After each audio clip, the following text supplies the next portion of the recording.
বেছি গুৰুত্ব দিছিল আৰু মৰম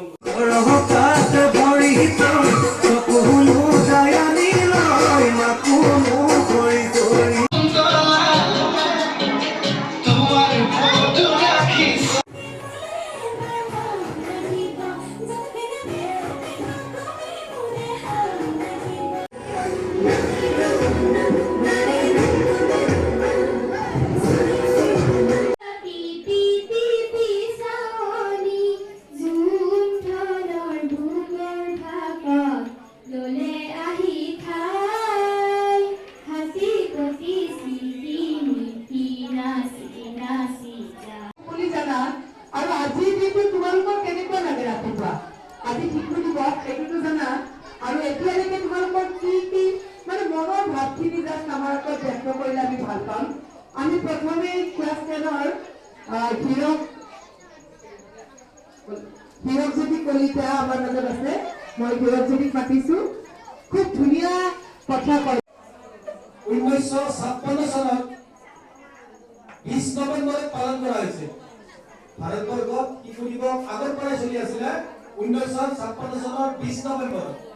কিন্তু আমাৰ পণ্ডিত জৱাহৰলাল অলৱেজ মৰ্মে বা আমাৰ সমাজত এটা প্ৰস্তাৱ লৈছিলে আৰু সেই প্ৰস্তাৱ মৰ্মে আমাৰ ইয়াত 14 নৱেম্বৰত পণ্ডিত জৱাহৰলালৰ জন্মদিনত শিশু দিৱস হিচাপে উদযাপন কৰাৰ এটা দিহা কৰা ব্যৱস্থা কৰা হৈছে।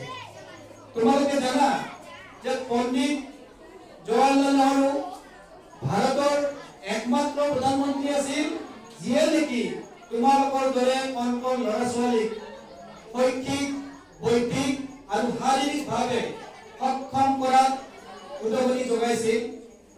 তেখেতে এটা কথাই বিশ্বাস কৰিছিল যে আমি যদি আৰম্ভণিতে এই কণ কণ ল'ৰা ছোৱালীৰ জৰিয়তে শিক্ষা প্ৰদান কৰি তেওঁলোকক উন্নত পৰ্যায়লৈ নিব নোৱাৰো, তেতিয়াহ'লে আমাৰ ভৱিষ্যত ভাৰত নিৰ্মাণ নহ'ব। তেখেতৰ পৰিকল্পনা আছিল যে আমাৰ কণ কণ ল'ৰা ছোৱালীক আমি যিমানেই শৈক্ষিক, বৌদ্ধিক, শাৰীৰিকভাৱে উন্নত কৰি তেওঁলোকক আমি নতুন ভাৰত নিৰ্মাণৰ কাৰণে এটা প্ৰস্তুতি চলাব লাগে। শিশু আমাৰ ভৱিষ্যতৰ নাগৰিক কাৰণে তেওঁ শিশুসকলক বহুত মৰম কৰিছিল।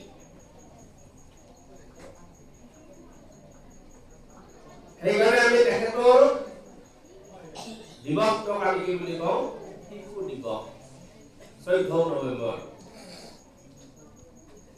ইয়াৰ পিছত আমাৰ ছাৰ বাইদেউসকলে ক'ব, অধিককে বেছি দীঘলীয়াও নকৰো, তোমালোকৰ কাৰণে প্ৰীতি ভোজন আয়োজন কৰা হৈছে। Stay informed, stay ahead. News NE 365.